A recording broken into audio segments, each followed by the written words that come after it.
देखिए, विपक्ष तो अपना रोल अदा करेगा ही, क्योंकि 6-7 महीने में जिस प्रकार से सरकार हर बिंदु के ऊपर फैल हुई है, चाहे वो कानून व्यवस्था की बात हो, चाहे वो बजरी माफिया की बात हो, चाहे महिलाओं के प्रति जो अपराध हो रहे हैं उनकी बात हो, चाहे बिजली पानी को लेकर के पूरी तरीके से ये फैल रही हो, हीट वेव से लोगों की जानें बचाने में फैल रही हो, हर क्षेत्र में पूरी तरीके से फैल है।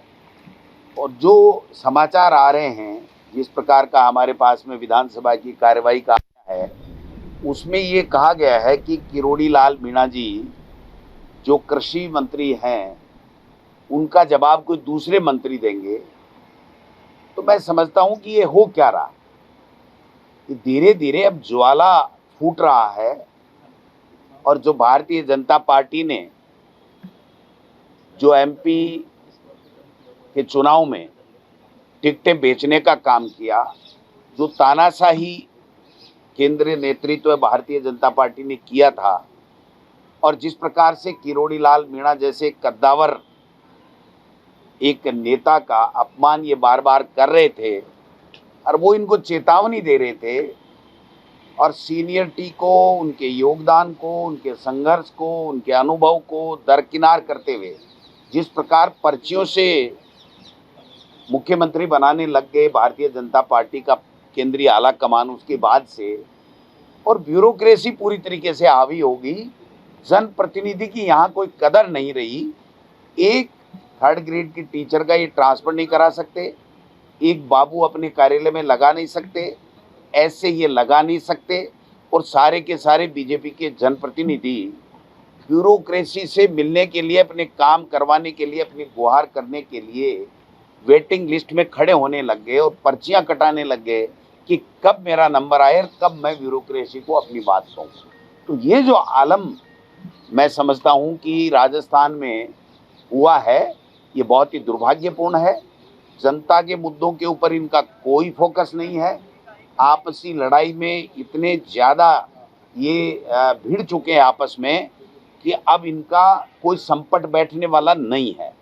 आज जो समाचार आ रहे हैं कि किरोड़ी लाल मीणा जी काफ़ी दिनों से इस्तीफे की बात कर रहे थे, रघुकुल रीत सदा चली आई, प्राण जाए पर बचन ना जाई। तो अब उनको या तो बचन उनका जाना था या प्राण जाना था। उन्होंने अपना बचन बचा लिया, और बचन बच गया तो यूँ मान लो प्राण भी बच गया। तो मैं समझता हूँ कि जो इस्तीफे की खबर आ रही है, अगर ये सही है तो ये तो केवल शुरुआत है। अब आप देखना कितने बीजेपी के मंत्री और कितने विधायक इस कुशासन से परेशान होकर के, इस अयोग्य नेतृत्व से परेशान होकर के अपने आप को कुंठित महसूस कर रहे हैं। कोई काम नहीं करवा पा रहे हैं जनता का, न बिजली का, न पानी का, न सड़क का, न चिकित्सा का, न शिक्षा का, और मैं समझता हूं कि वो तो खुद का कोई पर्सनल काम भी नहीं करवा पा रहे हैं। तो ये जो हालात बने हुए हैं, उसमें अब शुरुआत हुई है। आगे से आगे देखना आप कितने लोग किस तरीके के इस्तीफे देते हैं, बयान देते हैं, कैसे विरोध करते हैं। और ये शुरुआत हो चुकी है राजस्थान में पर्ची से बनी सरकार की पर्ची पुनः बदलने की। एक और सवाल है कि डॉक्टर किरोड़ी लाल मीणा ने इस्तीफा दे दिया, क्लियर बात। तो वो दिल्ली जो थे आपके पास तो लंबा है, 2 दिन से दिल्ली थे, ये क्या कारण रहा होगा? क्या उनसे दिल्ली का नेतृत्व मिल नहीं रहा है, मिलने के लिए समय नहीं दे रहा है। तो ये बेइज्जती है, एक इतने बड़े सीनियर नेता की एक तरीके से बेइज्जती है। उनसे उनकी तकलीफें नहीं पूछी गई, उनसे टिकट के वितरण में कोई सलाह नहीं ली गई। वो अपने समाज के लोगों के, प्रदेश के लोगों की काम नहीं करवा पा रहे थे। ऐसी बातें भी उनके सब के सामने वो आ रही थी। वो कह रहे थे कि मोदी जी ने मुझे 7 सीटों की जिम्मेदारी दी है। तो उनका जो तात्पर्य हम समझे या प्रदेश की जनता समझे कि ये 7 की 7 सीटों में मेरा कोई राय नहीं है, मुझसे कुछ नहीं पूछा गया। दादागिरी के साथ में पार्टी आला कमान पे हम पे ये जो है टिकटें थोपी गई हैं। और उसके बावजूद भी जो हालात प्रदेश में बने हुए हैं, आप बताइए, टोंक के अंदर एक हेड कांस्टेबल बजरी माफिया ने उसकी हत्या कर दी। ये सरकार चुप है। आप चूरू की घटना को ले लो, जयपुर की घटना को ले लो, जोधपुर की घटना को ले लो, आज आए दिन दुर्घटनाएं हो रही हैं, अपराध बढ़ रहे हैं, और इस 6 महीने में तो इन्होंने एक रिकॉर्ड स्थापित कर लिया अपराध बढ़ाने का, और कोई जवाबदार है ही नहीं।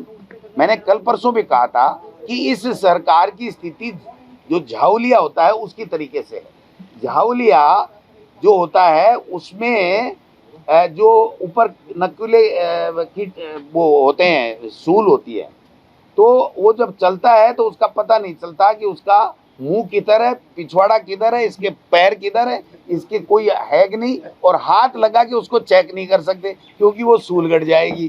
तो ये स्थिति है कि सरकार को चला कौन रहा है और ये सरकार चल कैसे रही है, ये काम क्या कर रही है 7 महीने से, ये प्रदेश की जनता में एक कौतूहल और एक बना हुआ है, सवाल बना हुआ है कि ये कर कौन रहे हैं, क्या कर रहे हैं। और मैं समझता हूं कि दिया कुमारी जी का भी दूसरे लोग पढ़ेंगे, और जो मुझे पता लगा है कि प्रयास किए जा रहे हैं कि वित्त मंत्री दिया कुमारी जी बजट नहीं पढ़े, तो ये भी एक साजिश है। मैं समझता हूं कि इसका समय आने पे खुलासा होगा, और बीजेपी के लोग कर रहे हैं, हमें इससे कोई वास्ता नहीं है। कौन बजट वित्त मंत्री पढ़े, मुख्यमंत्री पढ़े, जो कानून में है, जो इनको ठीक लगे, लेकिन इनके हालात ठीक नहीं है।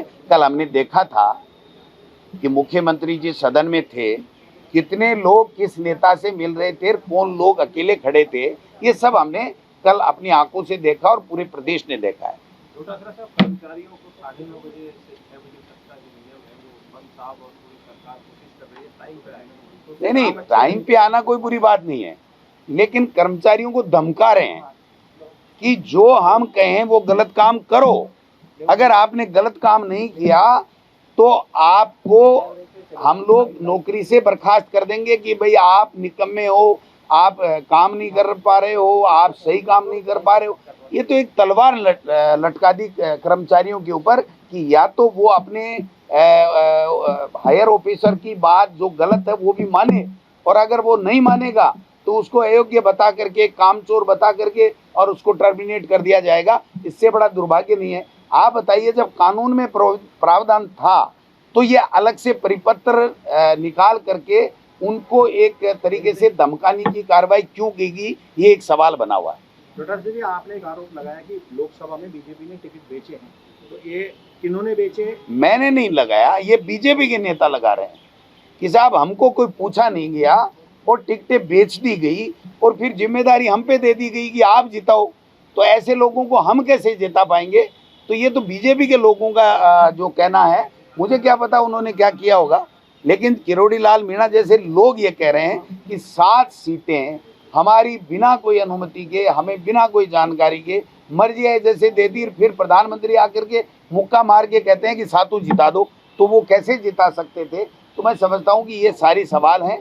आज ये शुरुआत हुई है इस सरकार की पर्ची पुनः बदलने की। ये आगे क्या रूप लेती है ये देखने वाला। जी, ये किरोड़ी लाल जी का इस्तीफा क्या प्रधानमंत्री से नाराजगी दिख रही है या राज्य सरकार से दिख रही है? नहीं, देखिए, प्रधानमंत्री जी से नहीं, ये जो 7 महीने का जो काम नहीं होने का, उनका अपमान होने की जो कुंठा है, और फिर केंद्रीय नेतृत्व उनसे मिलने को ही समय नहीं दे रहा है, तो ये सारी चीजें मिल गई कि मैं इतना वरिष्ठ आदमी, और इस तरीके से मैंने कांग्रेस सरकार के ऊपर झूठे आरोप लगा लगा के एक परसेप्शन क्रिएट किया था, वो चाहे पेपर लीक का हो, चाहे भ्रष्टाचार का हो, चाहे कानून व्यवस्था का हो, वो एक परसेप्शन बना करके सत्ता तो किरोड़ी लाल जी कह रहे हैं मैं लाया, और मजे दूसरे ले रहे हैं, हमें हमारी पूछ ही नहीं हो रही है, और हमारे काम ही नहीं हो रहे हैं, और हमारी कदर नहीं हो रही है। तो ये सारी चीजें मैं समझता हूँ मिल करके हुई है। बाकी तो किरोड़ी लाल मीणा जी बता सकते हैं, लेकिन एक बात मैं कहना चाहता हूँ,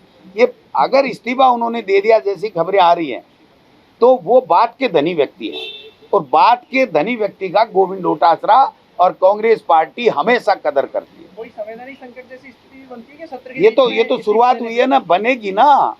संवैधानिक संकट ही नहीं, सरकार का संकट पैदा हो जाएगा। सरकार चलेगी नहीं चलेगी, कब पर्ची बदलेगी, या क्या होगा, ये सारे सवाल आज से पूरी तरीके से पूरे प्रदेश और देश में चलने लग गए हैं। दूसरे नेताओं पर नैतिक दबाव बनाने का प्रयास था कि 7 सीटों में से हार गए तो इस्तीफा? नहीं, नैतिक जवाब तो लेना चाहिए था, जवाब नैतिक जिम्मेदारी तो लेनी चाहिए थी।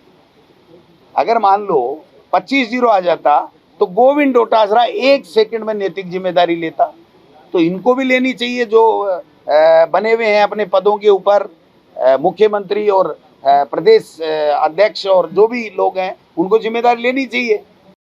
तो दोस्तों, खास मुद्दे की बात और उन लोगों के काम की बात जो बनना चाहते हैं सोशल मीडिया यानी यूट्यूब और इंस्टाग्राम पर एक बड़ा इन्फ्लुएंसर और महीने के हजारों लाखों कमाना चाहते हैं। तो आपके लिए बेबाक राजस्थान एसके क्रिएटर्स के साथ में लेकर वो चीज आए हैं, यानी कि मास्टर क्लास कोर्स लेकर आए हैं जो आपको बनाएगा इंस्टाग्राम और यूट्यूब का बादशाह।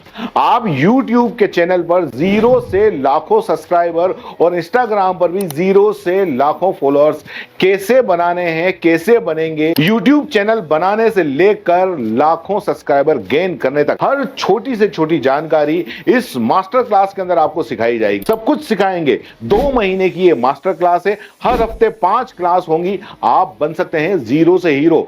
हर वो टेक्निकल नॉलेज जिसके बूते पर आप अपना चैनल ग्रो कर सकते हैं और लाखों कमा सकते हैं। तो देर किस बात की, नीचे लिखे नंबर पर कांटेक्ट करो और अपनी सीट बुक करवा लो, क्योंकि बहुत सीमित सीटें हैं। बाकी फीस कितनी है, आपको और क्या क्या जरूरी जानकारी चाहिए, वो सब कुछ आप इस नंबर पर पूछ सकते हो।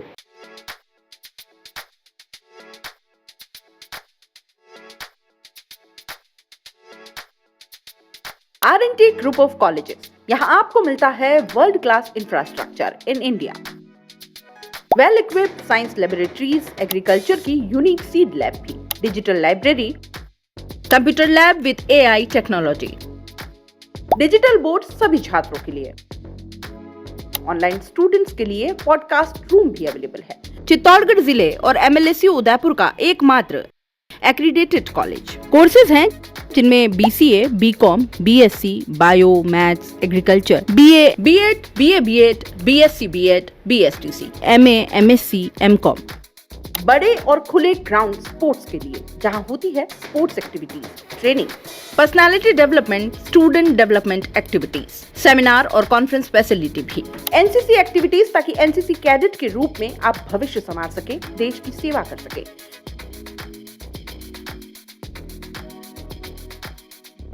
ये विजन है R&T and Vivekanand Group of Colleges के चेयरपर्सन डॉक्टर वसीम खान का। तो आज ही ज्वाइन करें R&T and Vivekanand Group of colleges.